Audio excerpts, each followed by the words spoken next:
네, 오늘은 사사기 10장 말씀 같이 나누도록 하겠습니다. 좀 불법적인 지도자 아비멜렉의 비참한 최후를 우리가 봤습니다. 그러니까 사사기를 리더십의 관점에서 이렇게 보면 큰 도움이 됩니다. 그러니까 사사 시대에는 특별히 누가 이렇게 임명을 하지 않았지만 자연적으로 어떤 이렇게 세력을 형성하고 지도력을 행사하는 왕처럼 그렇게 하는 사람들이 있습니다. 근데 대부분은 다 이 이스라엘이라는 그 정체성 자체가 사람이 왕이 아닌 나라, 하나님만이 왕인 나라, 그리고 제사장 나라라는 그런 이념을 가지고 그런 뜻을 실현하기 위해서 세워진 그런 공동체였기에 사람들이 세상하고는 다르게 그렇게 일꾼들이 세워지는 걸 볼 수 있습니다. 그러니까 초기에 그 모세의 법을 받고 여호수아를 통해서 가나안 땅에 정착하면서 이제는 정복도 위대하고 그렇지만 그 속에서 어떻게 하면 그 모세 율법대로 그걸 실현하면서 사느냐가 더 큰 과제로 남게 되는 겁니다. 그래서 여호수아 세대 이후 세대들이 어떻게 그런 일들을 좌충우돌해 나가는지를 보여주는 것이라 할 수 있고, 그런 속에서 항상 공동체에는 어떤 어려움 그리고 위기, 많은 문제거리들이 이렇게 발생을 하는데, 그런 어려움, 위기, 여러 가지 다양한 문제거리들, 과제들이 있었을 때 그 문제를 누군가가 나서서 지혜롭고 탁월하게 해결을 하면 자연스럽게 리더십이 형성이 되는, 지도력이 형성이 되는 그런 형태를 보여준다고 할 수 있겠습니다. 그런데 전체적인 사사기의 흐름은 그렇게 자발적으로 자유롭게 내버려 뒀더니 서서히 지도자의 이렇게 수준이 떨어져 가고, 그 다음에 공동체의 수준도 떨어져 가더라는 거예요.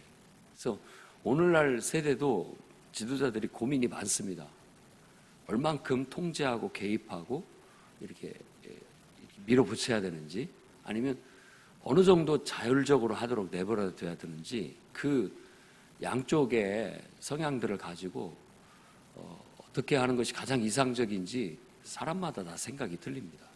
그래서 어떤 사람들은 자유를 줘야 된다, 자발적으로 하게끔 하면 훨씬 더 결과가 좋다라고 그런 사람이 있고, 아니다, 그렇게 하면 안 된다, 분명하게 이렇게 해서 밀어붙이고 서열을 매기고 이렇게 해서 해야만 수준을 끌어올릴 수 있다, 그렇게 얘기하는데 왕도는 없는 것 같습니다. 누구 말이 맞는지도 잘 모르겠고요. 다 각자 사람이 하기 나름인 것 같습니다. 다만 어떤 것이든지 악용되질 수 있다는 건 분명합니다. 사람들이 악해요. 그래서 좀 자발적으로 자유롭게 하면 훨씬 좋을 것 같은데 묘하게 자기 스스로를 통제하지 못하고 결국은 전체적인 수준이 이렇게 떨어진다라는 걸 오늘 말씀을 통해서 우리가 알 수 있습니다. 아비멜렉이 하나의 분기점을 찍었다고 볼 수 있어요. 이런 사람이 결국 나오게 될 수밖에 없는 분위기, 토양. 그래서 이스라엘의 초대 왕이 사울입니다마는 자칭 스스로 왕이 된 최초의 사람이 아비멜렉이었죠. 자, 오늘은 이제 6번째 사사 돌라, 그리고 7번째 사사 야일 이렇게 나오는데, 전에도 삼갈 같은 사람이 그냥 간단히 이렇게 설명되진, 몇 구절로 설명되진 마이너 사사라고 그런 얘기를 들어봤습니다. 물론 신학자들이 그렇게 말하는 겁니다. 비교적 이렇게 돋보이지 않는, 그리고 자세한 설명을 가하지 않는. 그런데 돌라나 야일은 더더욱은더나 간단합니다. 어디 뭐 누가 압제를 했다 이런 것도 없고요. 그러니까 그냥 이스라엘을 구원했다라는 정도로 묘사를 하고, 그들이 속한 지파 혹은 집안에 대한 이야기만 하고 있고 더 이상의 얘기를 하지 않습니다. 그들이 사사로 있었던 기간이 돌라는 23년, 야일은 22년 이렇게 됩니다. 돌라라는 그 단어의 뜻은 벌레라는 뜻입니다. 사사로서는 좀 적합하지 않은. 아비멜렉은 얼마나 좋습니까? 내 아버지 왕. 그리고 아비멜렉은 통상적으로 블레셋이나 이런 데에서는 왕의 통칭이에요. 옛날 우리 마립간이 왕의 통칭이고, 그 이집트의 바로가 이름이 아니라 왕이라는 뜻이에요. 파라오. 그런 것처럼 아비멜렉도 그런 이름, 그런 명칭이거든요. 근데 그런 것을 이름으로 썼다라는 것은 아무튼 왕이 되고자 하는 야욕이 많았던 것 같습니다. 근데 돌라는 비교적 아주 비천한 이름을 갖고 있었으나 이사갈 사람으로서 그가 이스라엘을 구원했다라고 얘기합니다. 사사 야일은 빛을 비추는 자라고 해서 계몽자. 그러니까 오늘날 우리도 성도들이 세상의 빛이다라고 해서 우리는 복음으로 세상의 어두움을 밝히고 사람들에게 좋은 일을 하고 있는 겁니다. 내가 신앙생활을 하는 것, 그리고 누군가한테 내가 어떤 이 신앙에 대한 이야기를 전파하는 것, 이건 계몽하는 일입니다. 세상을 밝히고 사람들을 바른 길로 이끄는 아주 훌륭한 그런 역할을 하고 있는 것이죠. 근데 지도자의 역할이 바로 그런 역할이라고 우리가 볼 수 있습니다. 구원하고 구조하고, 또 우리가 사사라는 말이 뭔가를 이렇게 판결한다는 그런 뜻을 갖고 있는데, 사사라는 말이 동사로 쓰이면 무엇을 사사한다라는 것은 지도하고 이끌고 이렇게 다스려준다라는 뜻입니다. 여러분들도 뭐 교수님들한테 사사 받았잖아요. 선생님들한테 사사 받아가지고 내가 뭔가를 너 이렇게 좀 해라, 이렇게 해봐라, 뭘 해봐라 했을 때 그걸 그대로 해서 가서 이제 검토를 받고, 뭐 잘했으면 잘했다고 평가를 받고, 못했으면 못했다고 평가를 받는 그런 걸 사사 받는다라고 그렇게 할 수 있는 거죠. 지도자의 역할은 바로 그런 역할을 합니다. 슈퍼바이저의 역할을 이렇게 해주는 거예요. 호칭 역할을 해준다고 볼 수 있죠. 돌라나 야일은 뭐 딱 맞는 말은 아니지만 평화의 시기에 어떤 특별한 외세의 침입은 없지만, 그 외세의 침입이 없다고 해서 공동체에 문제가 없고 과제가 없다라는 건 아닙니다. 그런 어떤 문제, 백성들의 필요, 그 고충, 이런 여러 가지 문제들을 잘 해결하면 그 시대의 영웅이 되는 거예요. 코로나19 시대에 이 방역을 잘하니까 그걸 잘한 사람이 자연스럽게 부각이 되고, 쟤 때문에 우리가 도움을 받는다, 좀 뭐 잘하고 있다, 이런 식으로 해서 그 사람이 이렇게 부각이 되고 영웅화되는 그런 식의 리더십이 바로 사사라고 할 수 있고, 그래서 우리도 오늘날 교회 안에서 물론 어떤 자격을 갖춰 선택을 받고 세움을 받은 리더들도 있지만, 자기 있는 곳에서 자기 공동체를 위해 기도하면서 어떤 문제가 있거나 이랬을 때 그런 것들을 솔선수범하고 앞장서서 유익을 주고 공동체에게 도움을 주고 그야말로 구원을 베풀고 어려운 문제를 구조해주고 정말 공동체가 바른 길로 갈 수 있도록 사사해주면 존경을 받고 자연스럽게 리더십이 생깁니다. 그래서 목자나 교사나 또 뭐 장로나 집사나 권사나 이런 분들이 세움을 받을 수 있지만, 각자가 자기 역할을 함으로써 이쁨도 거기서 나오고 미움도 거기서 나오는 겁니다. 자기 하기에 달려 있는 거예요. 그래서 자기의 위치에 맞는 역할, 지도자로서의 역할, 그걸 잘 수행하게 된다면 존경을 받고 당연히 인정받는, 하나님께도 인정받고 사람에게도 인정받는 그런 일꾼이 될 수 있다는 거 기억하시기 바랍니다. 오늘날 우리가 나라와 민족을 위해서도 기도할 때 지도자를 위해서 꼭 기도해야 됩니다. 왜냐하면 그들에게 우리의 운명이 일부 달려있기 때문에, 우리 같은 운명 공동체이기 때문에 그들이 잘하든 못하든 난 관심 없다가 아니라 그분들이 잘해야 우리가 편하고 우리에게 유익이 됩니다. 그분들이 나쁘게 마음을 먹고 해버리면 우리가 괴로워지는 거예요. 그래서 지혜를 달라고도 하고 정말 반듯하게 자기 역할 잘 수행하게 해달라고 기도해야 됩니다. 왜냐하면 하나님께서 세우신 권세들은 질서를 유지하고 질서를 회복하고 그 다음에 정의를 실천하고 사회 정의를 실현하는 그런 중대한 역할을 하고 있는 겁니다. 지도자는 항상 그래야 됩니다.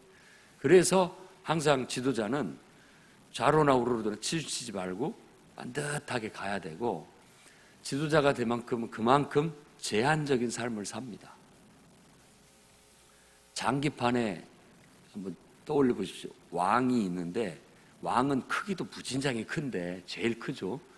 근데 움직일 수 있는 공간은 제일 좁습니다. 그 안에서 이렇게 왔다 갔다 할 뿐인 거예요. 어떤 의미에서 지도자는 좀 상징적이고 또 모범이 되고 산처럼 어떤 기준이 돼야 되고, 그런 일들 때문에 어떤 질서를 잡아주고 또 정의를 실현하기 위해서는 사사롭게 그렇게 행동할 수가 없다라는 것도 보여주는 것이라 할 수 있습니다. 그래서 여러분들도 돌라나 야일처럼 정말 필요가 있는 곳에, 또 정말 내 도움이 필요한 곳에 가서 여러분들이 여러분의 능력을 발휘하고 그 속에서 인정받고 또 존경받는 그런 훌륭한 그리스도인들이요 또 성도들이 되었으면 좋겠습니다.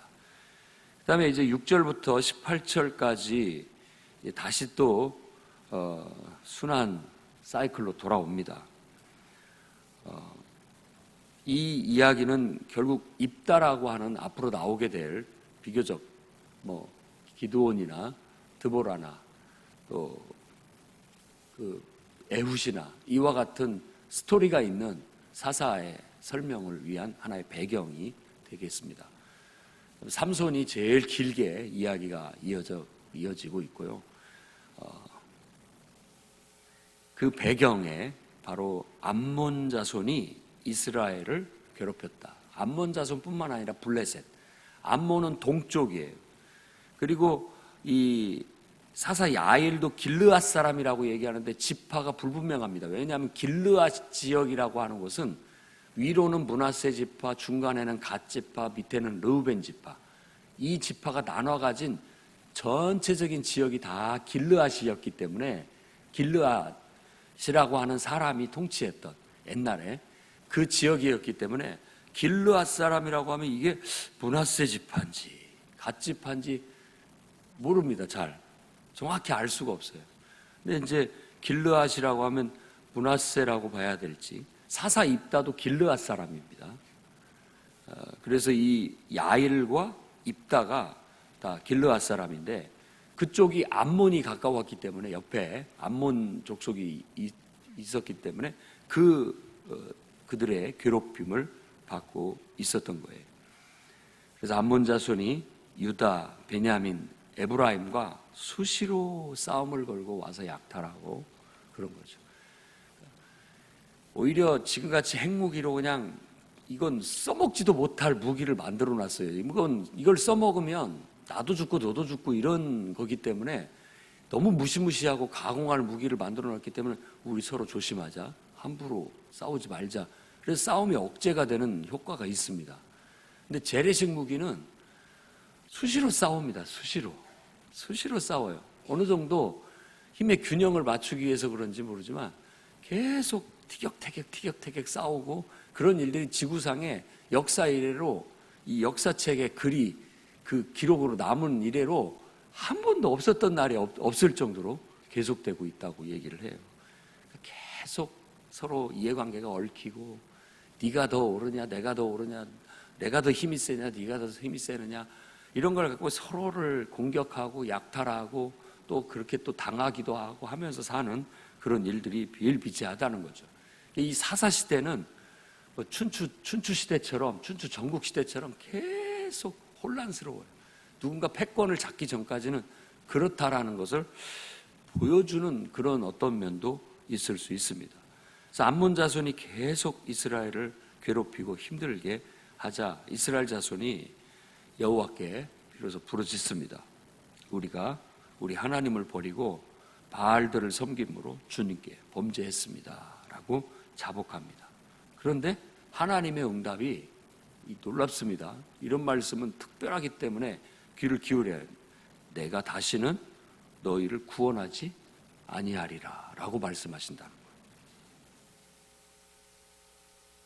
이 표현은 지금 아비멜렉 이후로 어떤 이스라엘 백성이 영적으로 어떤 위험한 선을 넘어버렸다라는 걸 보여줍니다. 전에는 회개하면 그래야지 다시는 그러지 마 하고 용서해주고 돌려보냈습니다. 그런데 이번에는 와서 이번에도 잘못했습니다 그랬더니 또 용서해달라고 이번에는 안 돼. 이런 식으로 지금 하나님의 마음이 닫혀 있는 거예요. 이게 지금 이스라엘 백성들의 수준이 하나님이 어떤 마지노선처럼 그어놓는 선을 넘나들고 있다라는 거예요. 우리 신앙도 마찬가지입니다.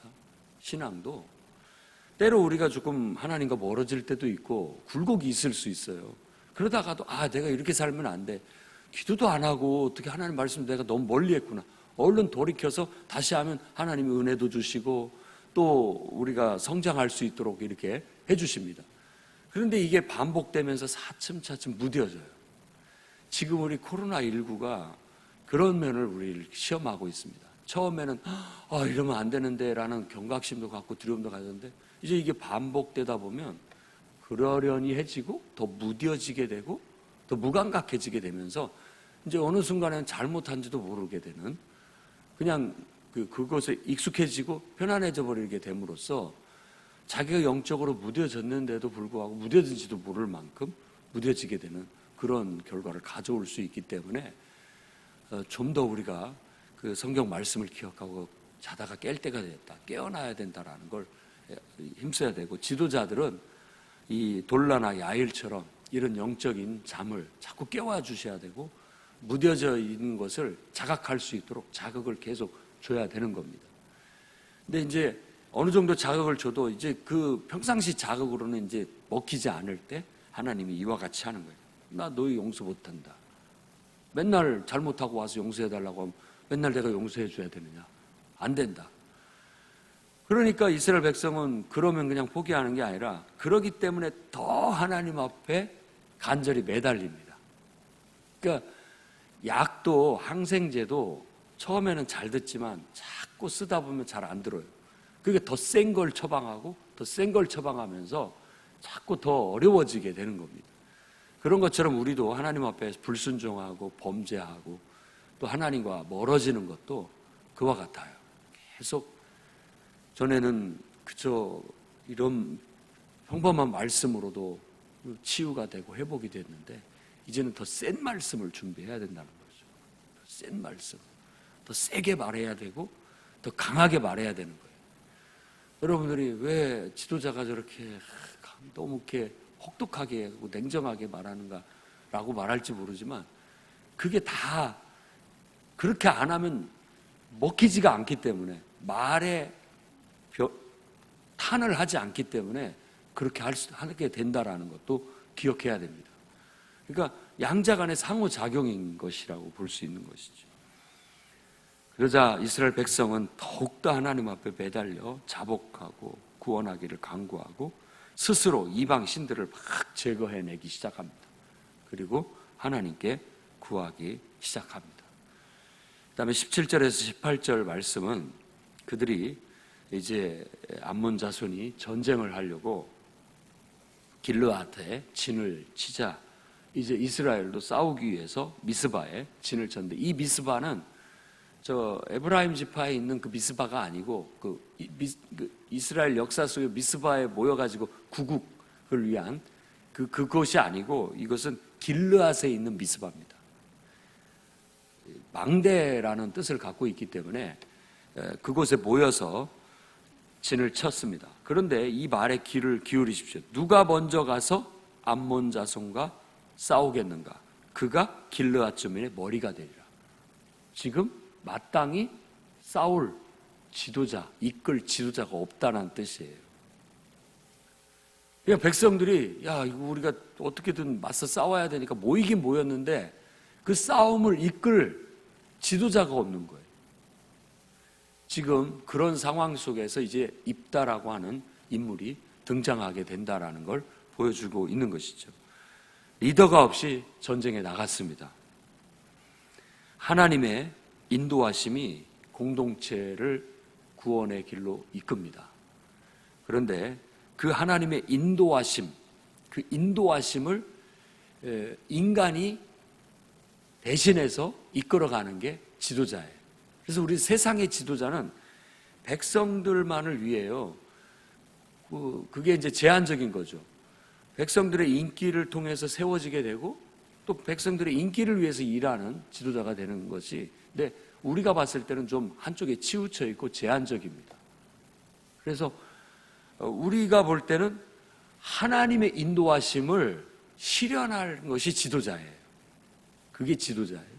그런 일꾼들이 계속 나와줘서 갈 바 모르는 백성들, 누가 우리를 이끌어 주느냐, 누가 우리를 위해서 싸워주고, 누가 우리를 구조해주고, 누가 우리를 이끌어 주느냐, 사사해 주느냐라고 물었을 때 하나님께서 하나님의 뜻을 제대로 이해하고 하나님의 인도하심을 깨닫고 이끄는 자가 그걸 이끄는 것이죠. 플라톤을 통해서 말해주는 국가론에서도 바로 그런 지혜가 있는 철학자들이, 철인들이 나라를 이끌어야 나라가 온전할 수 있다, 이상적인 나라가 될 수 있다라고 말한 거나 비슷하다고 볼 수 있습니다. 그래서 여러분들이 지도자가 되면, 교회 안에서 지도자가 되면 항상 하나님의 인도하심, 하나님이 나를 세우셨고 하나님이 나를 통해서 뭔가를 이 백성들을 위해서 일하시라고 나를 세우셨다라는 분명한 사명감을 가져야 됩니다. 그래서 내 한 몸, 정말 하나님을 위해, 이 공동체를 위해 바치겠다라는 마음으로 헌신이라고 얘기하고, 그런 마음을 가졌을 때 우리가 일꾼이 될 수 있고 사역자로서의 역할을 감당할 수 있습니다. 그런데 우리가 사울왕처럼 나중에 그렇게 하나님 앞에 세움을 받았는데 불구하고 사람들의 인기에 초점을 맞춰버리고 하나님의 말씀에 초점을 놓쳐버리게 되면 결국은 하나님께 버림을 받는 지도자가 될 수 있다는 거예요. 지도자가 없는 것이 큰 재앙입니다. 우리에게 일꾼이 없다는 건 저주예요. 저주입니다. 우왕좌왕 어떻게 할지를 모르고 있는 이 이스라엘 백성들의 모습과 똑같은 거예요. 누가 가서 암몬 자손과 싸우겠느냐, 그가 우리의 머리 지도자가 될 것이다 라고 한 것, 말씀을 기억하고, 이것이 저와 우리를 향한 하나님의 음성이 아닐지, 또 지금 도움이 필요하는 공동체의 소리가 아닐지 귀담아 들어보고 주님의 부르심에 순종하고 그분께 붙들려 쓰임받는 정말 위대한 인생들이 되시기를 주의 이름으로 축원합니다.